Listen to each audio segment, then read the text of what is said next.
Welcome to a new episode of The Gold Room. I'm Andrew from Black Diamond Drilling. Mate, that was bloody perfect. I think you may as well come over here and do the hosting. That was bloody great. Thanks very much. No worries. Mate, thanks very much for turning up and spending the time with us. It's bloody fantastic. It's my pleasure. It's great to be here. Beautiful. Mate, we always start off with the life and the times. Give us a rundown on where did you come from? Where did you go? Oh, look, nothing too exciting, mate. Well, that's not true. Grew up in Bicton, near Fremantle. Just a standard middle-class family. Mum and dad, couple of younger brothers. Went to our local primary school, ended up going to, private school after that. Grew up playing football and cricket and going to the beach a lot, fishing in the Swan River. It was a pretty good upbringing. Nice. Not too much stress. It's just pretty good times back in the 80s. Yeah, beautiful. So what about school, mate? What school did you head to? High school, I was a foundation student at Corpus Christi in Bateman. So I did for year 8, 9 and 10 and made some really good friends there that are still part of my life today. Oh, cool. Then got in a bit of trouble with the girls. So mum and dad said, we're taking you out of a co-ed school. You better go to a boys' school. So I went to Trinity College in East Perth behind the Wacker there for year 11 and 12. Yeah. Unfortunately, didn't get through to get to university. Sort of broke my ankle late in that year and sort of fucked up my TE. So was looking at repeating just at a TAFE and then got the opportunity to go to Wesley College to repeat year 12. I went on a cricket scholarship and that was a great opportunity and met some lifelong friends there and certainly in contact with those boys quite regularly now. Beautiful. So then on to university? Yeah, straight to uni. So 1989 started a Bachelor of Commerce degree at Murdoch Uni. Yep. Passed as much as I failed, but that was the uni tavern beckoned. But that's how you learn your ways in life. And ended up moving over to Edith Cowan Uni up in Churchlands and did a year and a half. I was working full time as an accountant and studying at night, which when you're sort of 20 was a bit of an ask. And when you're as social as I am and had sporting commitments like I did, it was was getting through it okay. And then in 92, one of my best mates, his family moved up to Early Beach. Yeah, okay. They bought a rainforest tour business. Wow. So that opportunity, became live and went and watched the 1992 grand final. I'm a West Coast Eagles supporter and they beat Geelong and saw the Cup leave Victoria for the first time. Yep. And then went straight up to Early Beach and had 6 months up there pretty much and it was great, wasn't much of a career, but certainly got to live a good life and that was pretty untapped back then. It was before it got really commercial and what a beautiful place it is up in the Whitsundays. And beautiful. Moved back to Perth early 93 and then the opportunity came along to go and play cricket in England. So I went there. How did that happen? So you're obviously bloody sharp. Not really, mate. I was just a club cricketer and played with some good cricketers, a lot better than I was, but an old mentor of mine, Mike Hirsch, who's, in my opinion, one of the best batting coaches in Australia, and he'd been going for 6 months to the UK and 6 months back in Australia for a long time, and he said, why don't you come over and have a cricket season? So a 6-month journey. Turned into how many years? Oh, almost 5. Yeah. Okay. So I met my future wife over there. Oh, awesome. And when we worked out that we wanted to stay together, we lived in the UK and I became a permanent resident of the UK. And spousal visa. Yes, through that. Worked in a private school over there, which was a fantastic opportunity. So I guess I was a pseudo PE teacher running a cricket program at a junior school and helping out with a senior school in the summer. And then worked with a lot of Kiwi boys in the winter and helping them run their rugby programs without knowing a lot about rugby. Yeah, wicked. But we would sort of tap into each other's knowledge in both sports and it was a great time. Yeah, cool. While you were in the UK, did you get to go out and travel the rest of Europe? Yeah, definitely. Certainly the length and breadth of the UK. Yep. Scotland wasn't far from where I was. I was based in the northeast in a place called Durham, which is near Newcastle. Okay. Which is a party city, let me tell you. So is when you're in your early 20s. I bet you've got some bloody crazy stories. Yeah, probably not for this, but we can talk about that later. Cool.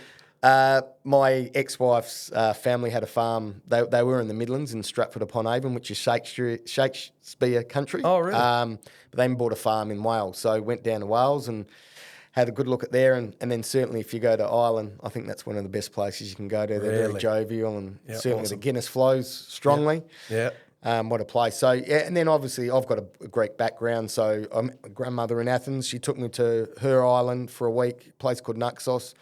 went to Greece regularly, and also we had good friends in Spain, so we'd travel there and lived as locals, really. And I think you get a true understanding and appreciation for a place if you live as a local as opposed to being a tourist. Yeah, definitely. You get a warm reception. Definitely. Yeah, it's good. And so 5 years in Europe, and then you come back to Western Australia, God's country. Yeah, it did. The pull of home's always great, so got to. For some people, mate, the pull of home for me is not there at all, non-existent. Yeah, I don't know if I'll go back to New Zealand. New Zealand's great to travel to, though. It might be it's a tourist destination. It is. I wouldn't want to live there. Beautiful country. Yeah. Great fishing. Yeah, it is. Yeah. So the lure of home was always strong. So we made a decision to move back towards the end of '97 and bought a house in Palmyra, which is the other side of Canning Highway. Couldn't afford the riverside at the time, but nice there now. Yeah, it is. Yeah, it always has been. I think just those little suburbs that are you're not far from Fremantle. You're only 20 minutes away from the city, and you've got the southwest on your doorstep. Really now with the freeway going the whole way down. So yeah, great place to own your first home. I got a job as an accountant when we moved back to Perth. My wife was a school teacher. She had 6 years' experience in the UK, but she couldn't get a job in Perth. The crossover with the teaching standards, or not standards, but education system. Yeah, and I think it wasn't so much that. I think there was a philosophy at the time that you had to do a regional stint. So we were paying our mortgage regularly. That was never an issue, but we didn't have a lot of spare money. And one day I'd had a guts full, and on my lunch break, rang up the education department and said, what's the scoop? These are her qualifications. And they said, there's a job for what she does in Kalgoorlie. And as soon as Kalgoorlie was mentioned, that was me. You've got some family history there too, don't you? Oh, yeah, I have. My grandfather, we've got a Greek background, like I said, and he moved to Cal in 1933, straight from Greece. And there was for gold mining, obviously? No, I think he had family there, and I'm not sure why they moved there, to be honest. I think gold was obviously a lure on the back of the gold rush, and Australia was in a depression back then, but, he moved there, and I got to go there with him in 95. And then when the opportunity arose to go in 99, it was like, yep, I know I can get a job as an accountant. She's going to get a job as a teacher, and, the rest is history. Who'd you work for as an accountant? I worked for Allen & Co., so a little small... Irene and Ken. Yeah. Oh, what a shout-out. Yeah. There you go. Yeah. Irene and Ken. That's crazy. Good crazy. People. Very good people. So Andrea is my accountant. Oh, there you go. Oh, that's their daughter. She was very young when I first started there. Oh, cool. Irene gave me some very sound advice. Yeah, what was it? She said, I don't think you're an accountant's arsehole. I think you better go and become... I think you're better off selling stuff. So, anyway, that was down the track. But yeah, I worked there for 6 months. Loved my time. They taught me a lot. Awesome family. Yeah, they are. And then the opportunity arose to get into mining accounting. Yep. And one that I'm really grateful for because it gave me a full understanding of what mining entailed. Yeah. Yeah, she's quite in depth, isn't it? Yeah, it is. There's a lot goes into it. And like I say, I'm very passionate about what Kalgoorlie offers in terms of the mining space. And I think, to me, it's the home of mining in Australia. People might disagree with that, but you become passionate and probably biased to where you live and what your region can deliver. And certainly I think we do that in spades. Yeah, for sure. So you worked at KCGM, is that right? I did, yeah. I started as a junior mill accountant. The opportunity arose. One lady was on maternity leave, another one was on long service leave. And when I thought, look, it was only a 12-month contract, but I'll go and see how it goes. That turned into permanent employment, which was fantastic, and learn a lot. Used to oversee the gold room pours and things like that, and make sure the bars got onto the security trucks the Brinks and trucks. the Brinks trucks. But I think you get a full scope of everything that goes into it, like the consumables used, the people involved, the process. I remember doing a 2-day over a weekend, a 2-day metallurgy course, and how the minerals extracted from the ore sort of thing, and it was mind blowing, and I still don't fully understand it, but you then get an appreciation for how big and how much of a beast the industry is. Some of the Mets I've met over the years, mate, I think they've only just done a 2-day course as well. I think it's like a 4-year degree, but shit, some of them probably didn't do it. Yeah, or it's one of those Weet-Bix box numbers, Well, it could be. Yeah, that's how I got my driver's license. Actually, that's how I got my driver's license too. And then once you're working in it, you realise how close the mining industry is. So what I did notice from afar on the outside of that circle was how close people were. So they may have worked together in Queensland or New South Wales or South Australia or somewhere else within Western Australia, and there's a lot of crossover. It is a small industry. It's small, it's massive. It's huge. But it's a the huge people within industry. it Exactly. are small. They've been around, and you bump into people that you've worked with previously at different spots all the time. Exactly, It's wild. And they've seen the ups and downs, and it is very it fluctuates a lot on mineral prices and things like that as well. So people have been through good times and certainly hard times. Like people get made redundant, if things aren't travelling well, but they're very resilient. Yeah. And I think that's the key to mining. You've got to have resilience, whether it's your people or your product. Yeah, that's exactly right. Yeah. So after KCGM, where to next? Well, I sort of was ready for a change, and I went and worked at Goldfields Toyota. A shout out to Andrew Ingalls, who was a really good boss and a good man, and has serviced the mining industry with Toyota Utes and whatnot over many years on every site. And was his dealership accountant. After 3 months, he gave me similar advice. An accountant's arsehole. So I said, I want you to go and sell our finance. So obviously I had that with that commerce background and the accounting knowledge. Went and sold his finance for him for his car salesman, and that was really good. So I got a full understanding of how that all worked, and good training. Toyota Finance is a really good product, in my opinion, and it was great grounding for what was to come. So it was sort of rounding me out a bit in terms of I had the accounting experience, had my sporting background, but certainly then the finance sort of rounded me out, I think, as a professional. I only left there. My wife was, my partner was pregnant with my daughter, who's now 8. She's turned 18, and left there because it was sort of half a day, sad day as well, and fairly long days. I'm not immune to long days at work, far from it, but I just wanted that flexibility, and ended up getting introduced into the real estate You would have been bloody good industry. at real estate, mate. I don't know. I think I had some good days and bad days. Do you know how many houses you sold in your time? How many years were you in real estate? 13. 13. How many houses did you sell? I don't know, probably between 600 and 1,000, I suppose. Far out. 4%. Yeah, and it was pretty good. It was pretty good. Lucrative? Paid the bills? Sometimes. Yep. Yeah. I mean, you put in what you take out, right? For sure. The highs and lows of Kalgoorlie would have been wild though, right? Yeah, you follow that ride. That's very much. So, I mean, there was one year I finished in the top. I don't want to talk about myself here, but I'll give you, tells you about Kalgoorlie. There was myself and 2 others finishing the top 30 reps in the state for that financial year. Is that Kylie? Hook? No, Karen Bryce, I think, Oh, okay. and Norm Sharp, I think, at the time, and that was probably 15 years Norm ago. Sharp, he owns one of the...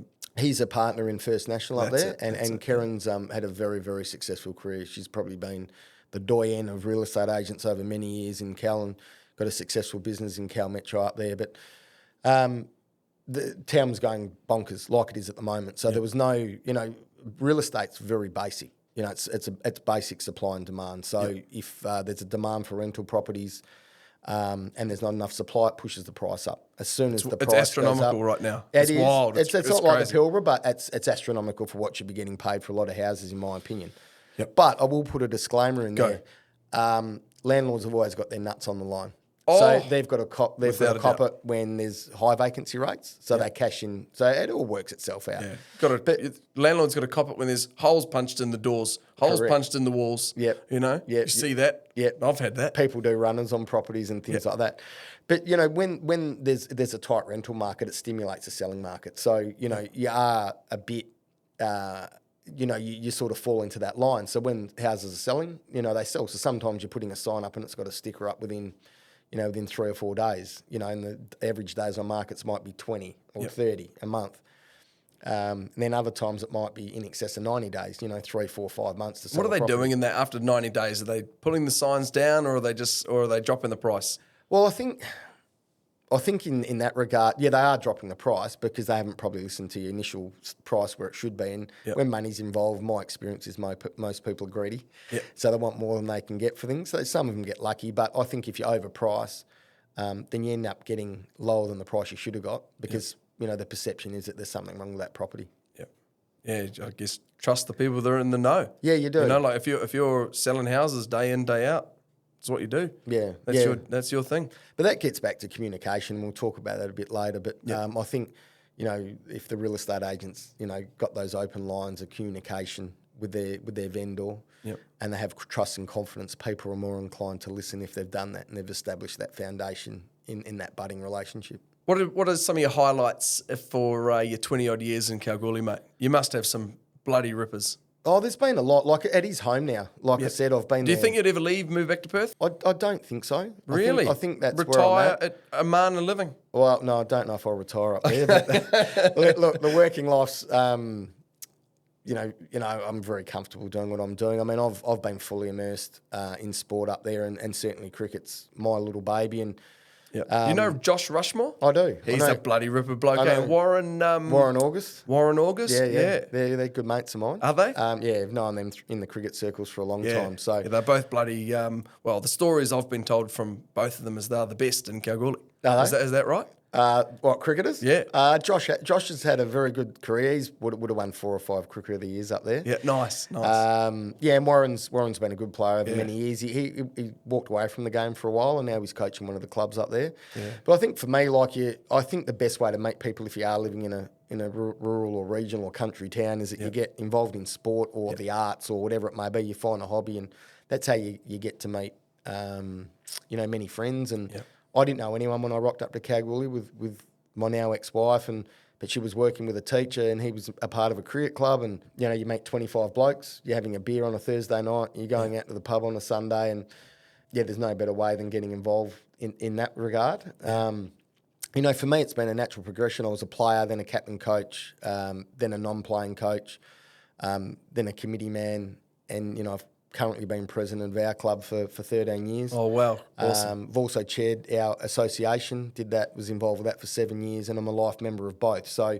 and that's just, you know, you put in. You don't get involved with things to become a life member. I think it's more about giving back, and if you're passionate about something, then those things take care of themselves. So, yeah, that's probably been a big one. Obviously, my daughter born in the goldfields is, you know, that's a big moment. She's just turned 18, just finished year 12, having a gap year, working out what she wants to do with her career, whether it's stay in Cal and embark on something or come to Perth and go to university. Yep. Or she can go to university in Cal. She can do. But I think 18-year-olds, mate, 18, 19-year-olds, they want to get to the bright lights and experience Perth life as well. Yep.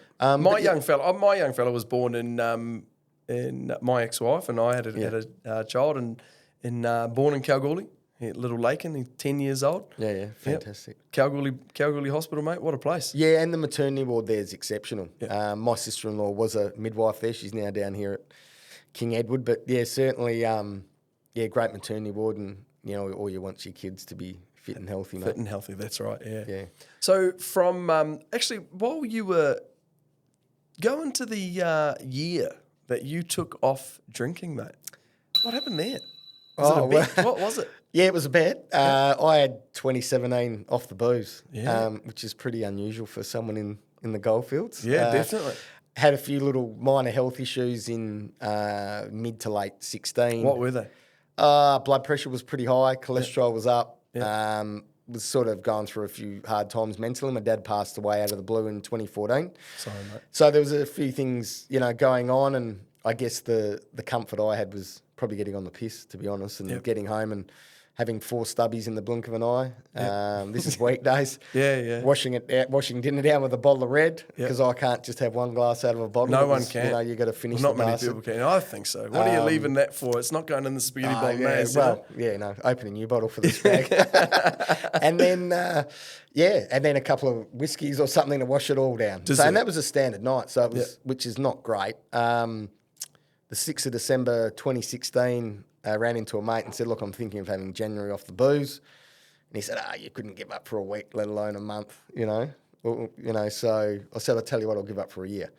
And I'm pretty pig-headed when that happens. Yeah, I'm the same. So I proceeded to probably get slaughtered for 20 out of the next 25 days, ran out 2016, and then woke up January 1, 2017, and that was it.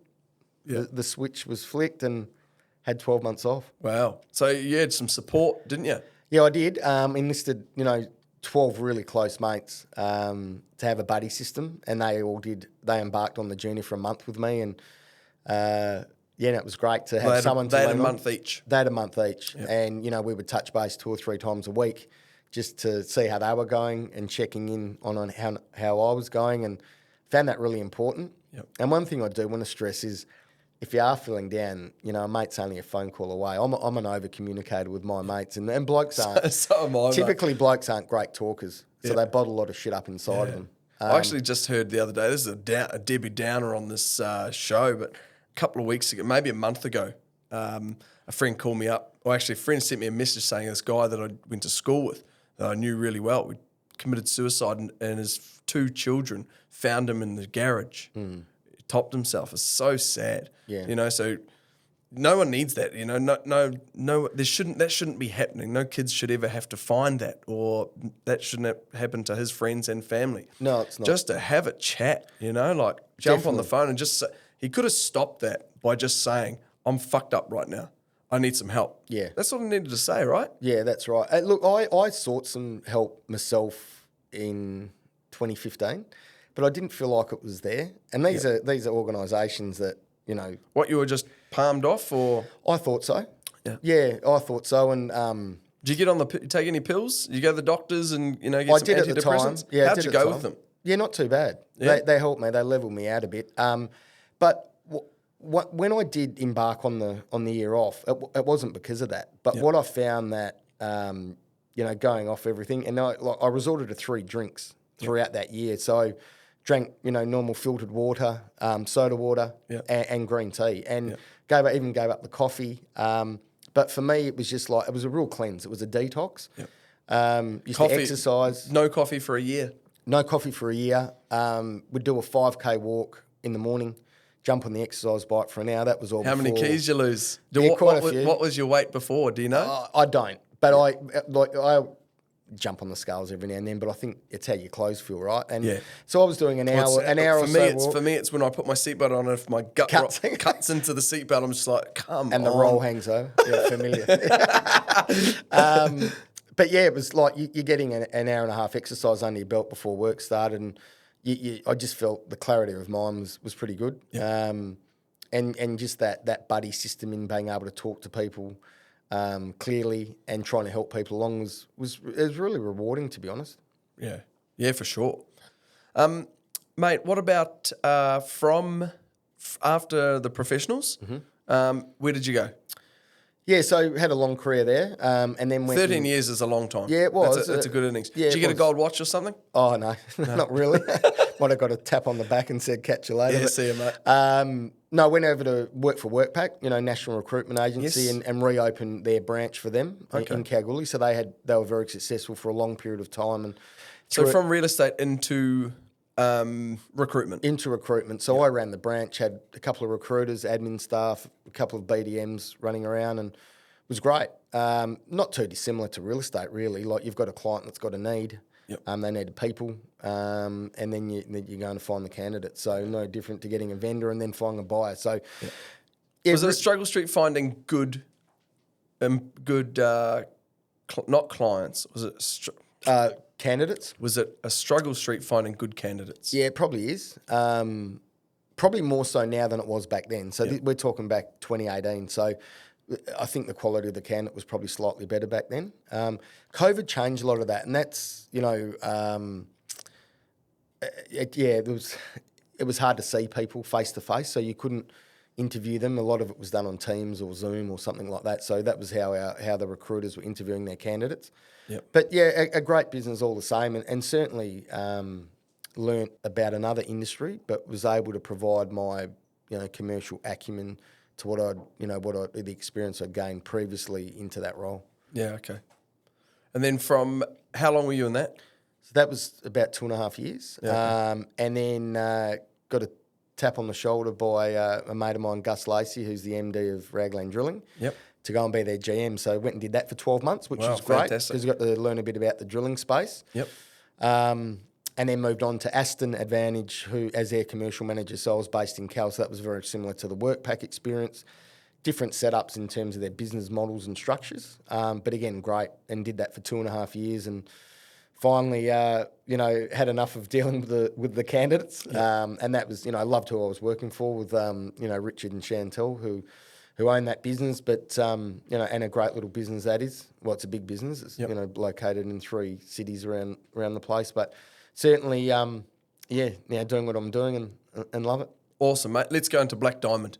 So, obviously, how did you get started with Black Diamond? Yeah, sort of communicated with Andy Yang, who's our MD, and he sort of had a chat and said, wouldn't mind you coming on board and getting involved with our business, and obviously had an understanding of what drilling consumables involved. Was that from your time at Raglan? Yeah, I guess I learned a bit. By far, no expert by any means, but certainly had an understanding, and you can always learn about what's going on. But probably what I brought to the table was obviously that experience in selling, whether it be a house, a person, whatever it may have been, yourself. But then also having, commercial understanding and how the logistics of a warehouse worked. I think that, I thought long and hard about it and thought, this is the right move at my stage in my career. Yep, beautiful. So we'll just start back at Andy Yang. Yeah. Right? So Andy Yang is a young fella, right? 36, is that right? He's 36, that's right. Wow. Yeah, Awesome. Great story. Opened our Perth branch in 2015. Yep. The natural progression was to go to Kalgoorlie over time, but had to establish the brand and what we were doing within Western Australia and other parts of Australia prior to that. Yes. We opened the Kalgoorlie branch in 2023, July, and I joined the team in February 24. So it's 12 months tomorrow. Yeah, okay, well, which has been great, yeah. And in the middle of that, in 2018, we opened a branch in Sudbury, Canada, which, awesome. for those that don't know, is 4 hours north of Toronto, okay, which is essentially the time difference between Perth and Southern Cross. So very successful branch over there, and, things are going really well at the moment. Awesome. So you're the branch manager of Kalgoorlie? Yeah, right? I am, yeah. So I've got a staff of 3 others. That will grow. I think that will grow in the next 3 months. Yep. We just got to keep up with our demand and our products growing quickly. Awesome.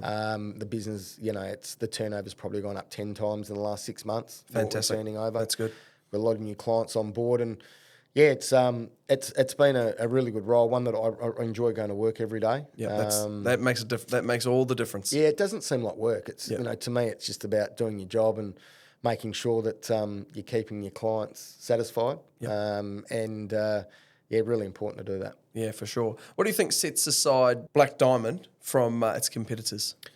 Yeah, well, we can talk about it broadly. So I think I'm very passionate about what product we can deliver. Like we've got a factory in Changsha, which is a city in the province of Hunan. It's I've been there. The factory's on over 300 square metres. It's massive. Square kilometres? Yeah, unbelievable. Huge. A workforce of 1,000 people working in the factory, 750 of which live in the factory. Yep. So based up of many, many different types of workers. Certainly our engineers, I think, are second to none. We're very fluid in what we can do. So if we've got a specific client demand, we can modify a product or an item that they're using.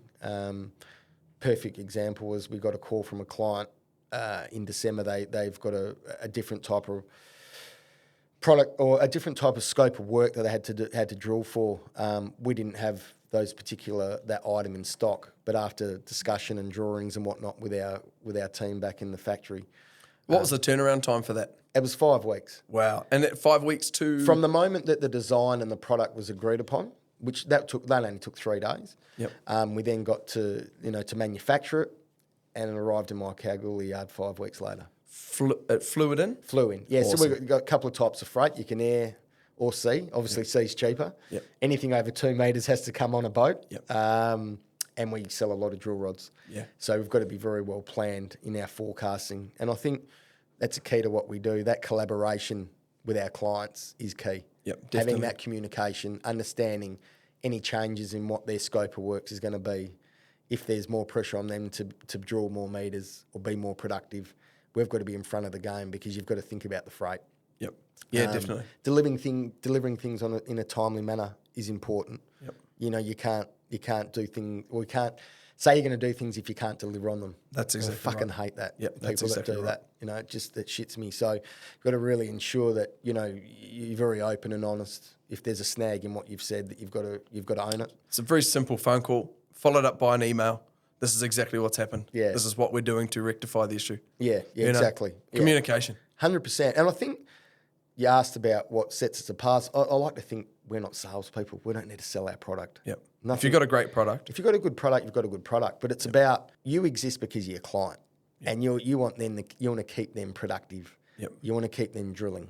You want to have as minimal disruption to their daily activity as possible. And let's face it, mining's 24/7. It Mate. never fucking stops. Mate, you know what I say? If the mining industry doesn't stop, neither should your supply. I agree. It's true. Mate, we try to have time off over Chrissy. We close on the 20th of December. We reopen on the 2nd of January, right? Yep. So there was 10 days that we didn't have to work. I think I went in all but 4 days. I had Christmas Day off and started back on Boxing Day. Yeah. And I'm not talking about myself there. Like it's more about you've got to keep your clients happy, and you've got to keep them, like I said, drilling. Yep. So if they give you a phone call, you've got to get in there and you've got to solve the problem. Yep. We're no more than problem solvers. Yep. And we're ensuring that they're satisfied with what you can do for them. Yeah, for sure.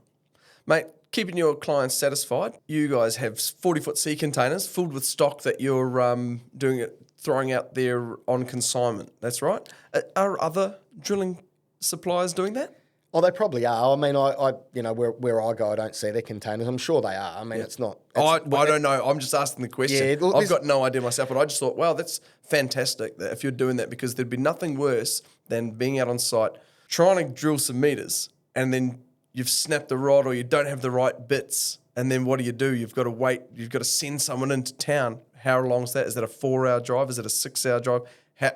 However long that is. Yeah. Look, I think it works really well. So again, there's that sitting down, the forecasting about changes in activity and whatnot, to ensure that the stock levels are appropriate. Yep. It works really well. The gear's on site, whether it be the rods, the bits, the shanks. And you send a salesperson out, what is it, monthly to do a stock take?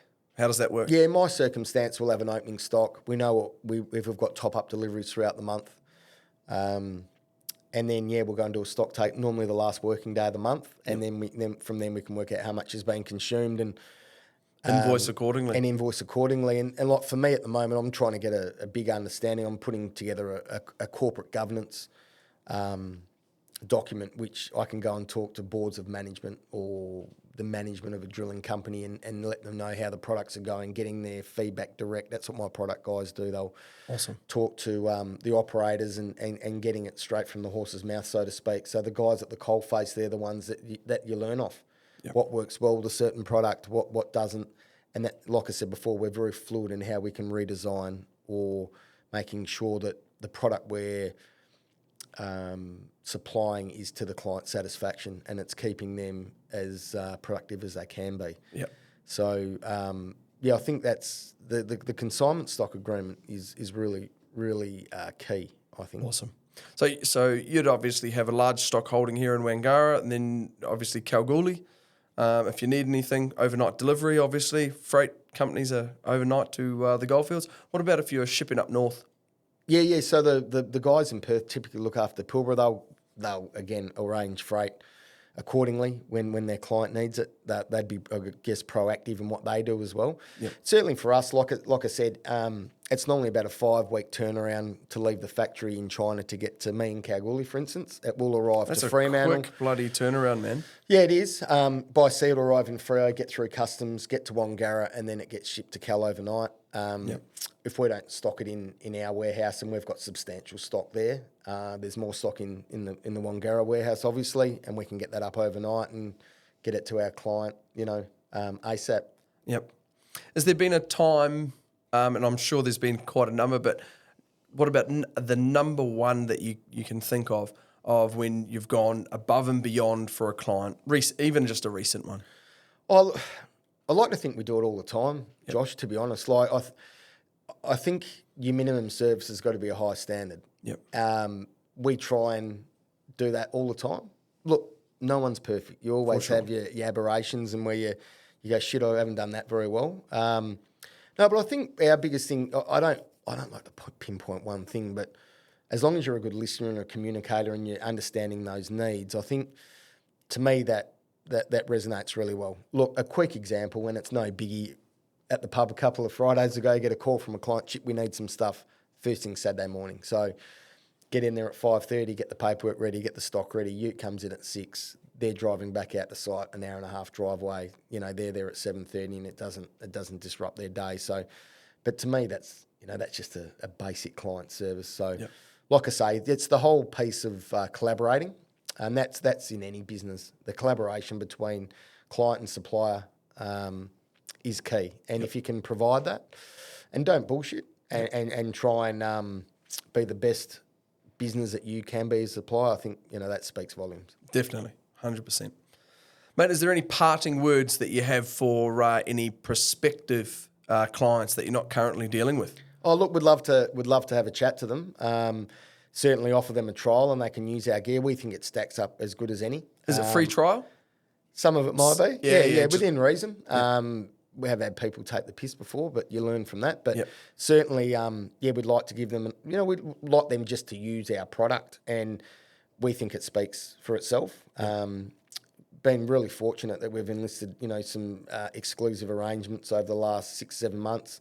Our volume and our turnovers increased significantly over that period of time, and we're only growing, daily, really.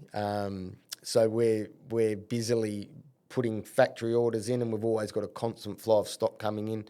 Awesome. We're That's well stocked, like I said before. Like to think that we don't disappoint people, and we can do things at a moment's notice. Yep. Excitingly for me, I think over the next 3 months I'll see growth within my team in the goldfields, and that's just to keep up with demand. And adding more people to the team? Yeah, 100%. And the guys that I've got at the moment are committed to our branch success, and they want to make sure that we're doing what we say we can do as well. So there's a lot of good times on the horizon. Yeah, awesome. That's great. Well, mate, thank you very much for coming and spending the time with us. I've learned a heap about black diamond drilling. I hope that there's possibilities for clients in the future that watch this episode and throw some bloody drill bits on the end of their rods, buying the rods from you even. No worries. Beautiful. My pleasure. Thanks very much, everyone, for tuning into another episode of The Gold Room. It's been absolutely awesome having Andrew in. Don't forget to like, subscribe, and we'll see you next time. Cheers.